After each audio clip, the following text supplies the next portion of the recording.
Take a closer look up at the super trees and plants surrounding us. You will notice plants selected for their splendid gold-hued foliage and flowers. This is Singapore's latest horticultural wonder, a project that began with an international design competition in 2006 and opened in 2012. You are now in Bay South Garden, home of the spectacular super trees, cooled conservatories, and much more. Towering in front of you is one of two cooled conservatories, the Cloud Forest. This cool, moist conservatory is 65 meters tall and features plants from mountainous areas in the world. Also housing Singapore's tallest indoor waterfall, it is one of the star attractions of the gardens. You will stop by here towards the end of the tour, where you can alight to get your tickets.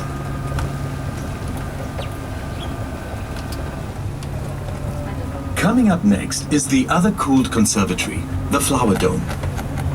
The Flower Dome features plants from the 5 continents of the world, bringing you into the cool, dry climate of the Mediterranean and semi-arid subtropical regions. The air inside is specially cooled and desiccated to match the climate these plants are native to, allowing them to thrive and burst into color. Some of the trees in the Flower Dome have survived a remarkably long passage of time, such as the Mediterranean olive trees that are estimated to be about 1,000 years old. Spend some time at our retail shops, like the one on the left. There are beautiful custom-made Gardens by the Bay memorabilia here. Great gifts or souvenirs for family and friends. Catch a glimpse of the Dragonfly Lake approaching on the right. There is a 440-meter boardwalk beside it to stroll along. The Marina Reservoir and 2 lakes surround Bay South, providing irrigation for plants and a cool respite for visitors. You are now entering the Heritage Gardens, which showcases the plants that occupy a special place in the history and culture of Singapore's main ethnic groups.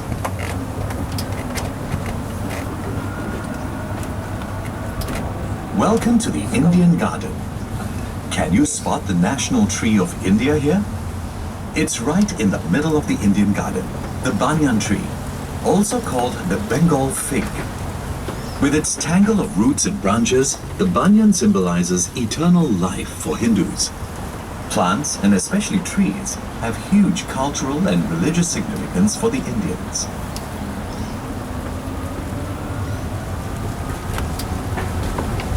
In front of you, a circular opening in the wall welcomes you into the Chinese garden. This is called a moon gate, a feature found in traditional Chinese gardens, and represents a full moon. For the Chinese, a garden is a reproduction of the natural environment. That's why features like ponds and boulders are common in classical Chinese gardens. A rock represents a mountain, and water stands for rivers and waterfalls. The Dragonfly Bridge is just in front, to the right. It is a pedestrian footbridge that connects Bay South to Bayfront MRT station and Marina Bay Sands.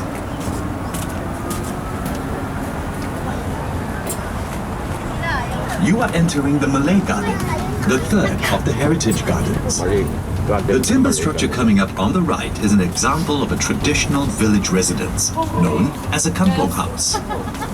On your right, you see lemongrass and the breadfruit tree. These are some of the many food plants used by the Malays.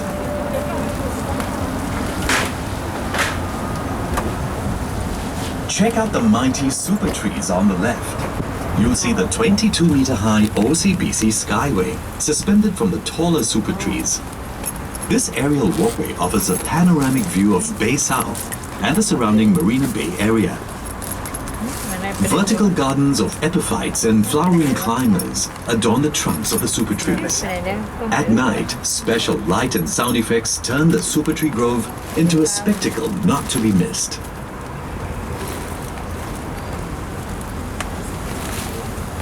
The last of the Heritage Gardens is a horticultural representation of Singapore's colonial past. The frangipani, with its white flowers, were chosen to match the black and white houses of the early British planters in Singapore. Important cash crops they brought in the 1800s are featured here. To the right are the Brazilian rubber tree and the African oil palm. You are now leaving the Heritage Gardens, one of the 2 themed gardens at Bay South. We hope you've enjoyed learning about Singapore's culture and heritage through the plants you have just seen. You are approaching a stupendous white baby sculpture called Planet by British artist Mark Quinn. The sculpture's surroundings reflect the white theme of the colonial garden. It is the most significant of the many sculptures around the gardens, which include water buffaloes, horses, and dragonflies.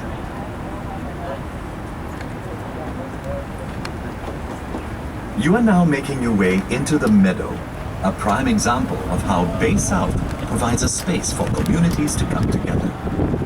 This is Singapore's largest outdoor gardens event venue, able to accommodate 15,000 people. For better acoustics, you will notice that the concert space is shaped like a bow. Look to the right and you will see the Dragonfly Lake. The garden lake system collects all the rainwater within the garden's catchment. The water passes through filter beds of semi-aquatic plants, which clean the water before it enters the lake. The water in the lakes is used for irrigating the plants. It is also returned to the Marina Reservoir when the water level in the lakes rises after rain. On the right is a grove of kaya trees, which have stood here even before the construction of Bay South. The trees have been retained for their nostalgic value and to provide shade for the meadow. Singapore's location on the equator bestows upon it perpetual summer and high rainfall and rich flora and fauna. These are the threads that have been woven to create a city in a garden. Gardens by the Bay epitomizes this vision, a living green space in the heart of Singapore's new downtown. Bay South brings forth the themes of plants and people, which you saw in the Heritage Gardens. Nature's balance as shown in the clusters of super trees you will soon visit, and Plants and Planet, which you will see later in the world of plants. The gardens also provides recreational opportunities and a venue for concerts and community events.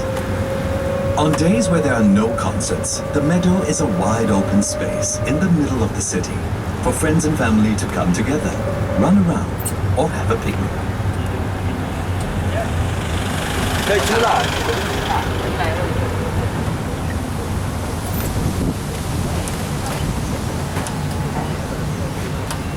Behold the complex forest towering in front of you.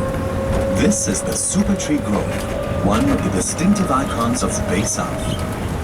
Every super tree is a vertical garden rising from 25 to 50 meters high. These trees draw inspiration from the dominant trees of our rainforests that cannot grow to such heights in our urban environment. The tallest super tree is as high as a 16-story building. These green giants perform the functions of real trees, such as absorbing heat and harnessing solar energy via solar panels atop their canopies. This energy is sufficient to light up the trees at night. They also collect and store rainwater, which is used to irrigate the plants that grow on their trunks.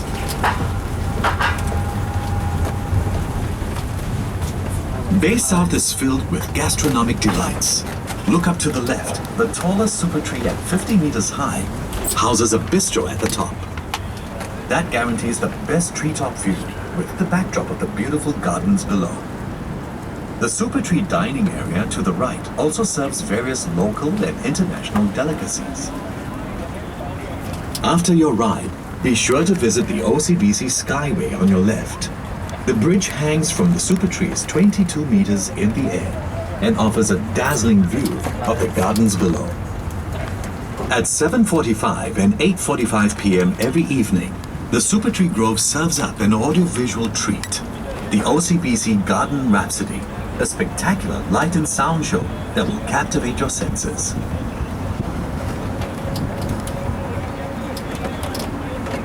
The garden's open grounds, such as the circular lawn to your right, are perfect for a picnic.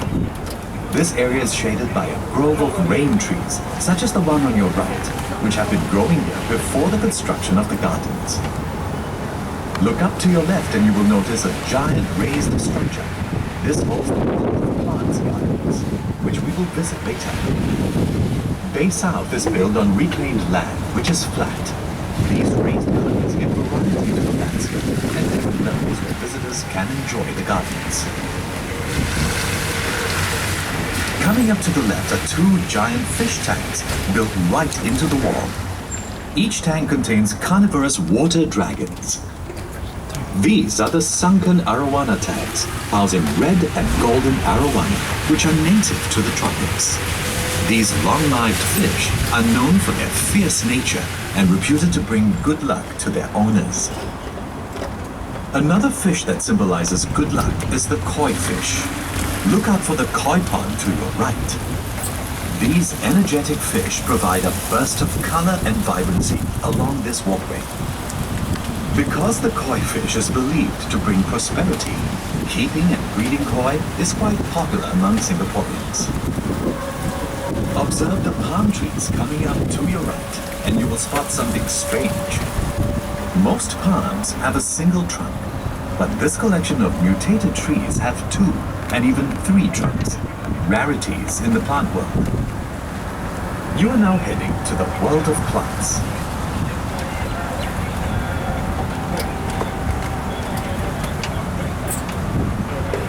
Try to imagine a world without plants. It's impossible. Without plants, there will be no life on the planet. 6 gardens in the world of plants ahead of us focus on the role of plants in our ecosystem. Do you know which were the first plants that colonized the surface of the Earth? In the Discovery Garden, you learn how plant life began. Ferns and mosses were the first plants that appeared on land 500 million years ago.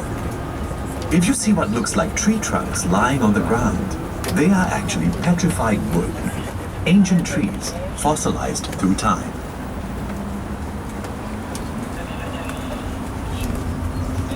The topiary sculptures in front depict the native animals of the rainforest, such as the orangutan, dung beetle, and hornbill. Topiary sculptures require constant pruning to maintain their form. These sculptures are made out of the curtain fig. The animals showcased here are closely linked to the flowering, fruiting, and dispersal of the fig.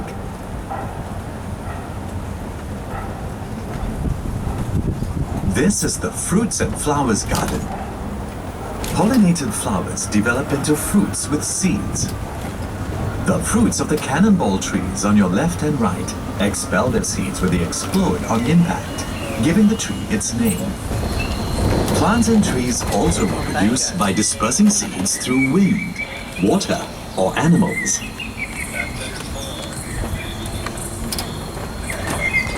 Not all plants require direct sunlight to flourish. Explore the dark side of the rainforest in the understory garden. Organisms on the forest floor have found ways to survive under low light conditions. Fungi, like the mushroom sculptures you see on your right, help to break up fallen leaves and twigs into rich nutrients for vegetation.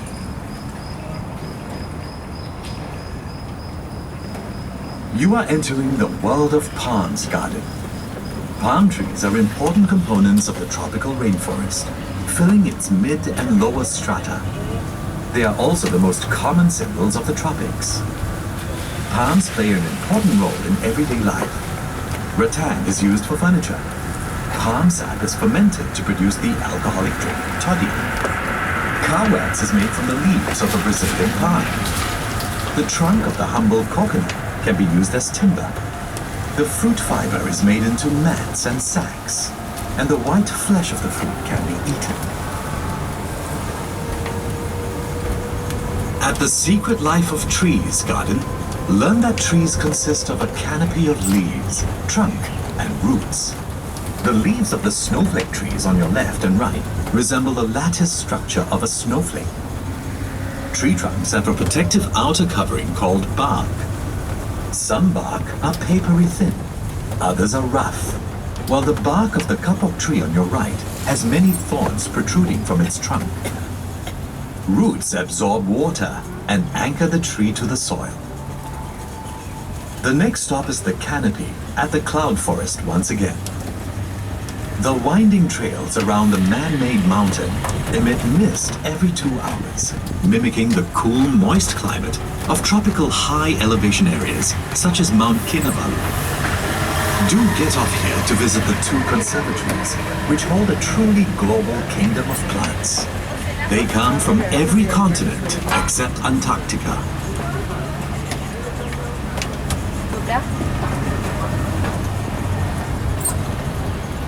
Okay, so this is our second last stop, the conservatory stop. If you have to go to the cloud forest or the